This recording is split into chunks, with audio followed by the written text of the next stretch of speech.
things? Like that hat. I was in Hawaii last week and I was like, hat.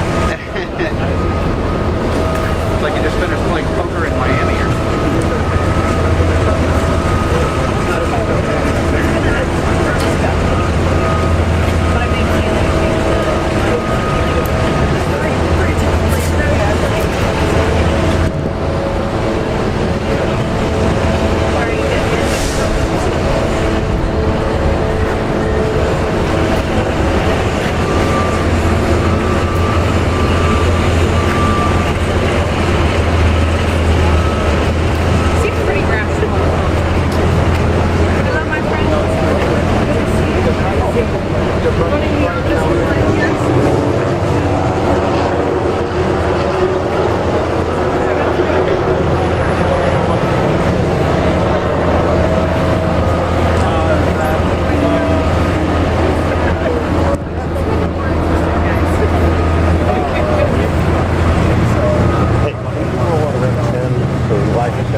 It is Brad Raffensperger's press conference at Starbucks. Yeah, you should see it. It is on. So I could ask you about that afterward, or you want to have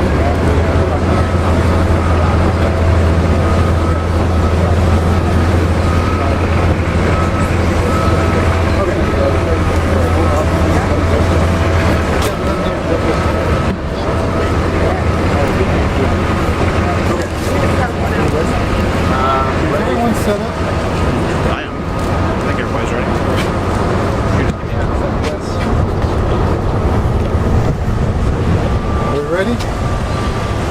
Pretty good? I'm good. Okay.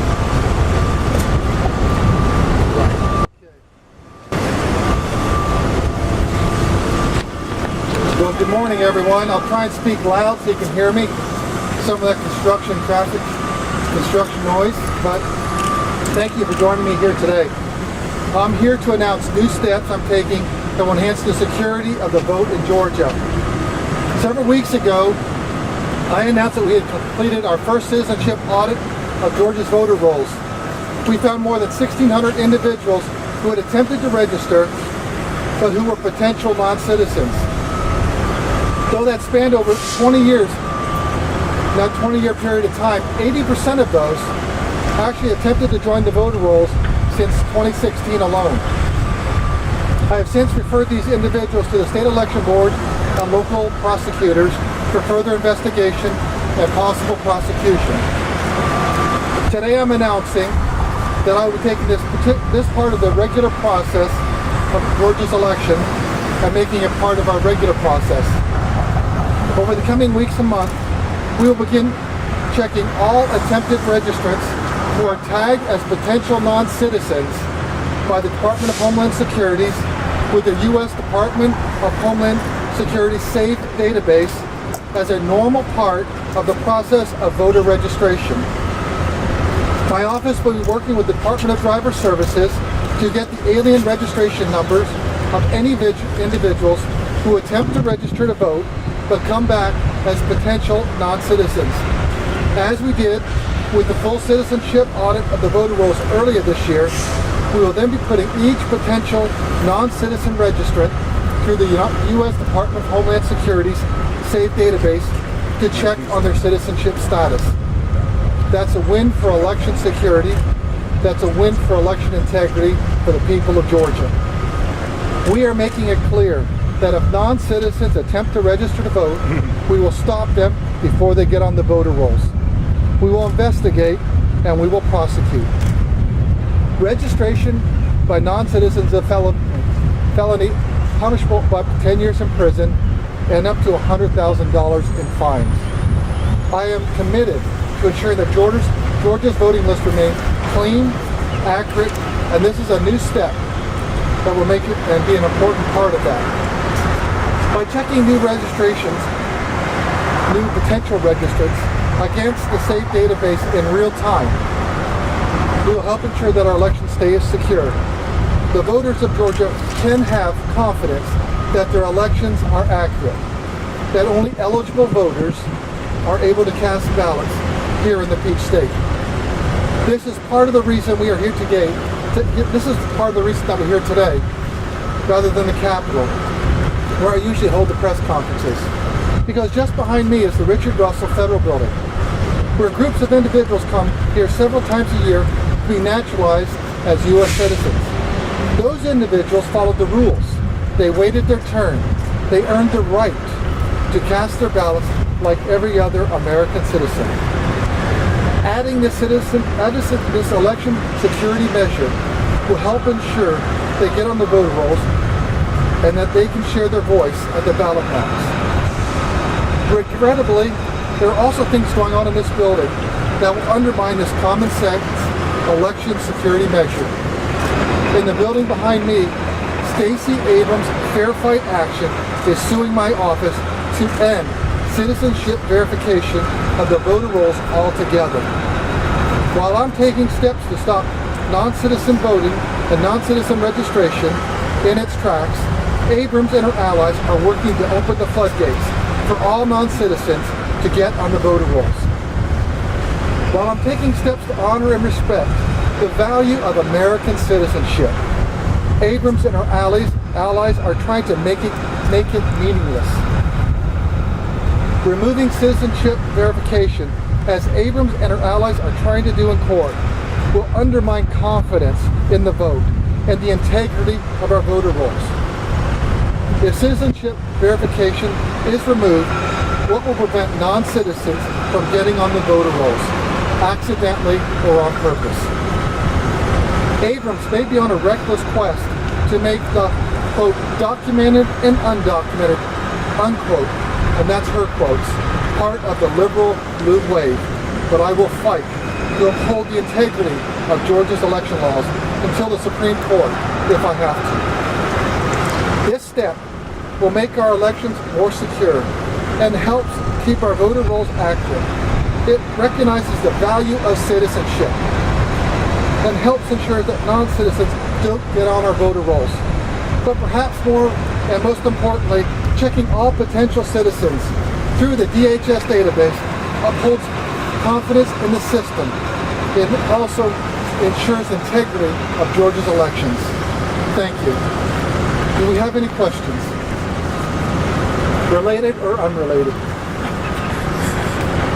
Yes, sir. I saw another lawsuit get filed this week in regards to the signatures.